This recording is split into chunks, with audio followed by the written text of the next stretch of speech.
ఓం శుక్లాంబరధరం విష్ణుం శశివర్ణం చతుర్భుజం ప్రసన్నవదనం ధ్యాయే సర్వవిఘ్నోపశాంతయే.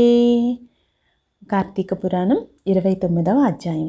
అంబరీషుడు దూర్వాసుని పూజించుట. ద్వాదశి పారాయణం. అత్రి మహాముని అగస్త్యుల వారితో ఈ విధముగా సుదర్శన చక్రము అంబరీషునికి అభయమిచ్చి ఉభయులను రక్షించి భక్త కోటికి దర్శనమిచ్చి అంతరార్థమైన వైనమును చెప్పి తిరిగి ఇట్లు నుడవనారంభించెను. ఆ తరువాత అంబరీషుడు దూర్వాసుని పాదములపై పడి దండ ప్రణామము ఆచరించి పాదములను కడిగి ఆ కడిగిన నీళ్లను తన శిరస్సుపై చల్లుకుని, ఓ మునిశ్రేష్ఠ, నేను సంసార మార్గమందున్న ఒక సామాన్య గృహస్థుడను. నా శక్తి కొలది నేను శ్రీమన్నారాయణ్ణి సేవింతును.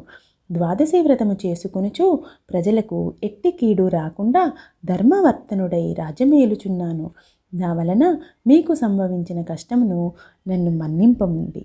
మీ ఎడల నాకు అమితమైన అనురాగముండుట చేతనే తమకు ఆతిథ్యమియ్యవలెనని ఆహ్వానించితిని. కాన నా ఆతిథ్యమును స్వీకరించి నన్ను నా వంశమును పావనము చేసి కృతార్థుణ్ణి చేయండి. మీరు దయార్థ హృదయులు. ప్రథమ కోపముతో నన్ను శపించినను మరలా నా గృహమునకు విచ్చేసిరి. నేను ధన్యుడనైతిని. మీ రాక వలన శ్రీ మహావిష్ణువు యొక్క సుదర్శనమును చూచు భాగ్యము నాకు కలిగినది. అందులకు నేను మీరు చేసిన ఉపకారమును మరువలేకున్నాను.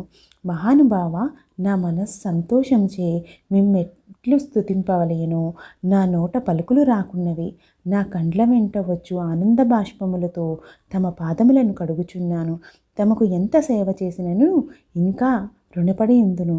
కాన ఓ పుణ్యపురుష, నాకు మరలా నరజన్మ రాకుండా ఉండేటట్లును సదా మీ బోటి మునిశ్రేష్ఠుల యందును ఆ శ్రీమన్నారాయణ్ణి అందును మనస్సు గలవాడై ఉండునట్లు ఆశీర్వదించమని ప్రార్థించి సహపంక్తి భోజనమునకు దయచేయమని ఆహ్వానించెను. ఈ విధముగా తన పాదములపై పడి ప్రార్థించుచున్న అంబరీషుణ్ణి ఆశీర్వదించి, రాజా, ఎవరు ఎదుటివారిని బాధను నివారణ గావించి ప్రాణములు కాపాడుదురో, ఎవరు శత్రువులకైనను శక్తి కొలది ఉపకారము చేయుదురో అట్టివారు తండ్రితో సమానమని ధర్మశాస్త్రములు తెలియచేయుచున్నవి. నీవు నాకు ఇష్టుడవు, తండ్రితో సమానమైన వాడువు.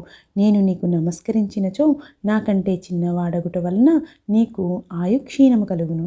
అందుచేత నీకు నమస్కరించుటలేదు. నీవు కోరిన ఈ స్వల్ప కోరికను తప్పకుండా నెరవేర్చెదను.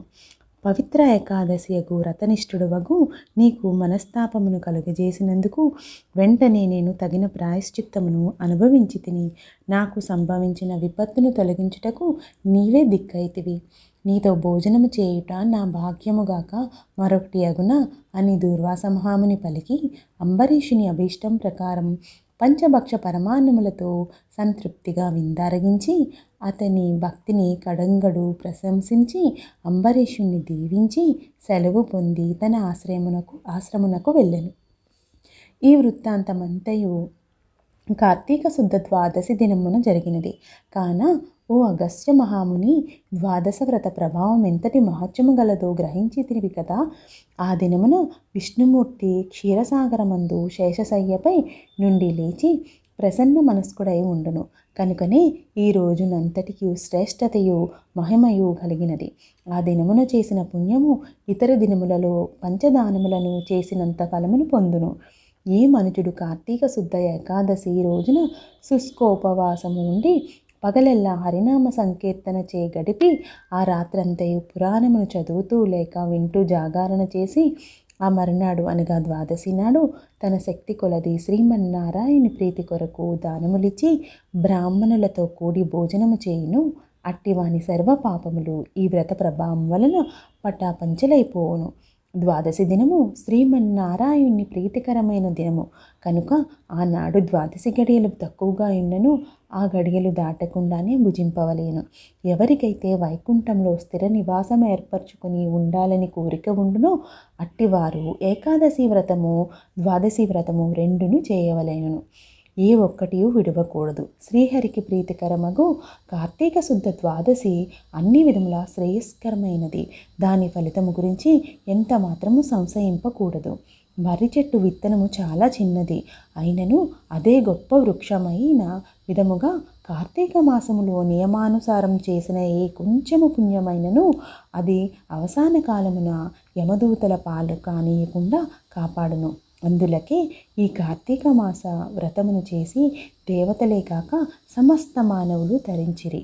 ఈ కథను ఎవరు చదివినను లేక వినినను సకల ఐశ్వర్యములు సిద్ధించి సంతాన ప్రాప్తి కూడా కలుగును అని అత్రి మహాముని అగస్త్యునకు బోధించిరి. 29వ అధ్యాయం సమాప్తం.